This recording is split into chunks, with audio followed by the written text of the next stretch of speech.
After 3 awards and 2,500 subscribers, I've arrived at video 100. Thanks to all of you for continuously supporting me all of these years and sharing content. I am also proud to advertise for my own merch website. I have a few cool t-shirts, designs, a coffee mug, and some stickers to choose from. Give it a look-see, link down below.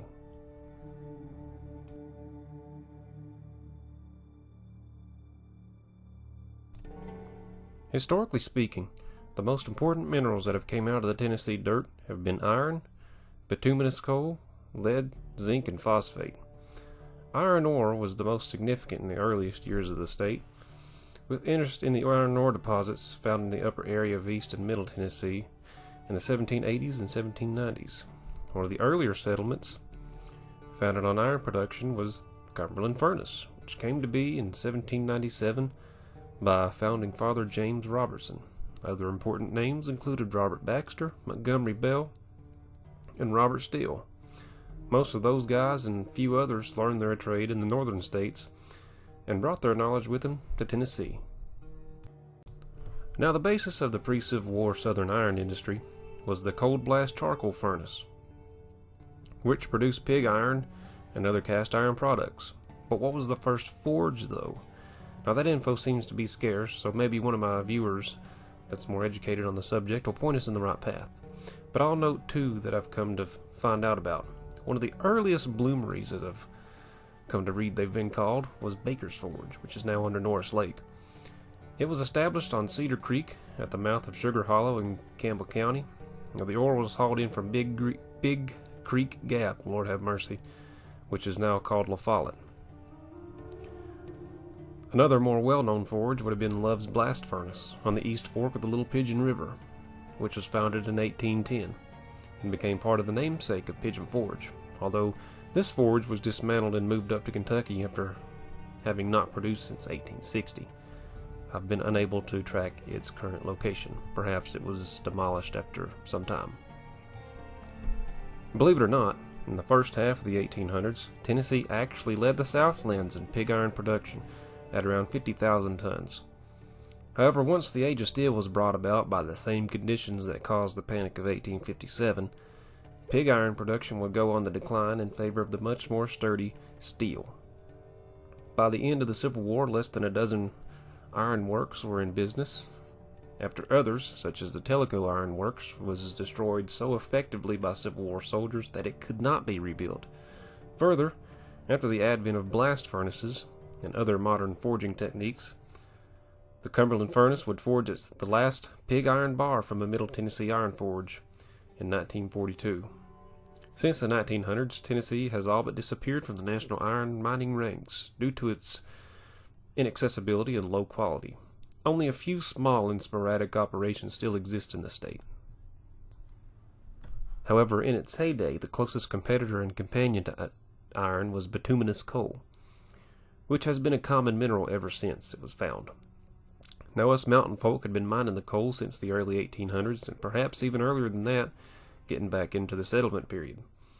As the blacksmiths would sometimes mine the coal themselves, they had to heat their forges somehow. Now, Tennessee coal is soft and bituminous, and has been found along a northeast and southwest belt, and only really became significant after the Civil War.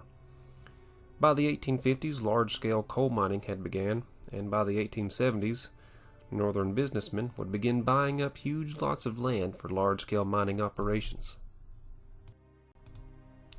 During the late 1880s, there was a five-fold increase in coal production, and employment rose to more than 4,000 workers laboring above ground and 3,400 below ground.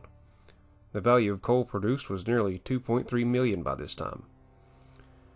Tennessee was also 13th of 29 coal-producing states and territories in value of production. Now, 5 large mines operated in the Jellicoe coal field, which stretched from Kentucky into the Tennessee counties of Campbell, Anderson, and Scott, along with Claiborne, Morgan, Hamilton, and Marion counties. It would be in 1893 in Anderson, Morgan, and Scott Campbell counties where the Coal Creek War would take place. This was caused directly by the convict lease system and the governors neglect to do anything about the deaths of the inexperienced miners. And just to go off on a tangent here, the convict lease system was where the state would sponsor a convict to the railroads, the mines, the farms, plantations, you name it, and they would do the work. And some of them in the more dangerous fields like underground mining, they would get killed because they didn't know what they were doing. So basically, in short, I did a video on this, but the common free miners of Anderson, Campbell, and Scott counties took on the government and a militia and won. Coal production in Tennessee would stay around 5 million tons until 1940, when it jumped to 6 million tons, and then it reached a peak of 11.2 million tons in 1972. Coal mining in Tennessee would go on a sharp decline due in part to the fact that strip mines were more efficient, and the Tennessee coal couldn't really be augered that well because, well, most of it was under mountain peaks. And it was mostly in small seams under there. And the fact that Tennessee coal was deemed undesirable in favor of the more economic and cleaner burning coal found in the Midwest. Now, coal is still mined on a small scale here in Tennessee. Just not much. And also, according to TVA, there is a very large coal seam somewhere out in West Tennessee that they refuse to mine due to the potential impacts of the environment. Lead is another one of those that has its place in history. It has been worked since the early settlement period of Tennessee, with the earliest deposits being mined here were near what was called Bumpus Cove, which is now called Embryville, in Washington and Unicoi counties, while deposits in the Powell River District in Claiborne and Union counties were mined in the early 1800s to make bullets. As late as the 1930s and 1940s, the Kings Bend and Branch Hollow mines produced large quantities of zinc-lead concentrates, as did the New Prospect mine, which operated almost continuously from the 1883 to 1901. In recent history, no mines worked exclusively for lead. However, small amounts of the mineral were recovered as a byproduct of copper mining. The first zinc mining in Tennessee occurred in Jefferson City in 1854. Subsequently, mining also occurred in Claiborne and Union counties. Other mining areas were in Bumpus Cove region of Washington and Unicoi counties. The early mines were mostly open pit operations, recovering ores near the surface. Once the surface deposits were depleted, the industry was dominated by large underground operations such as those in Knox, Jefferson, Hawkins, Hancock, and Granger counties. Some mines are more than 1,000 feet deep and are highly mechanized, with some ore hauled nearly 2 miles by electric trains before reaching the shaft to be hoisted to the surface. Zinc is still mined on a very large scale at 3 mines in East Tennessee and 3 mines in Middle Tennessee. The exact production numbers are unknown. They have not been made public. Now, just a small rumor here.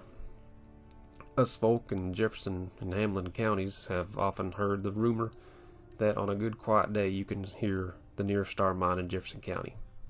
Depends on where you're at. Now, for a good period of time, Tennessee was the only major southern producer of copper, and I made a video on this one as well. Copper is second only to iron as an important industrial metal. Copper mining in East Tennessee began in the 1840s, after people thought they had found gold in them there hills. Instead, they found a strange orange lump, and most went home, in an area that would come to be known as the Copper Basin. The Hiwassee mine would open in 1850, and it became the first deep underground mine. By 1864, there were more than 14 mines, and the 1870 U.S. Census would rank Tennessee third nationally in value of copper production. The first smelter would be established at the Eureka mine in 1885, and it was soon followed by several others. By the year 1900, more than 24 million tons of the ore had been produced, and by 1909, copper was the second leading mineral industry in Tennessee. Unfortunately, the way that copper was processed was some kind of a jumbled up mess that you'd see out of a sci-fi film. An ecological disaster piece at best. Copper is usually found with zinc, iron, and sulfur in the basin, and the only way to separate it is to build a giant open pit and burn it at an extremely high temperature, in what I could only describe as a pit into hell. Some of these pits were as wide as 600 feet and as deep as a 10-story building.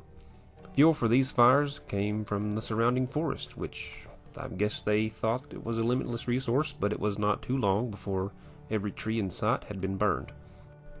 The fires in the pits would emit great billows of sulfur dioxide gas, which was said to be so thick that people could almost cut it with a knife. Once the sulfur dioxide gas got into the atmosphere, it mixed with water and oxygen and formed sulfuric acid, which is a main component of acid rain. And then it denuded the landscape of all the vegetation, and then the toxic rain made the soil toxic and prevented any new growth. It also poisoned the water and killed off the aquatic life. The land around it would earn the name the Tennessee Desert, or the Red Hills of Tennessee, depending on who you ask. The state of Georgia would file suit to stop the air pollution which was drifting out of this corner of Tennessee into their corner of the world, and in 1907, the Supreme Court, in a decision written by Justice Oliver Wendell Holmes, ruled in Georgia's favor, and the sulfur clouds ceased in the Copper Basin. It was one of the first environmental rights decisions in the United States. It wasn't too long after this, about 80 years, that copper would see its end in the 1980s.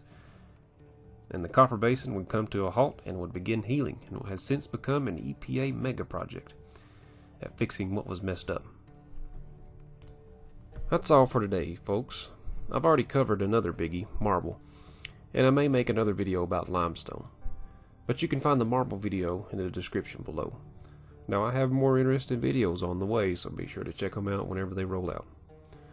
Thanks for watching. Please like, share, and subscribe.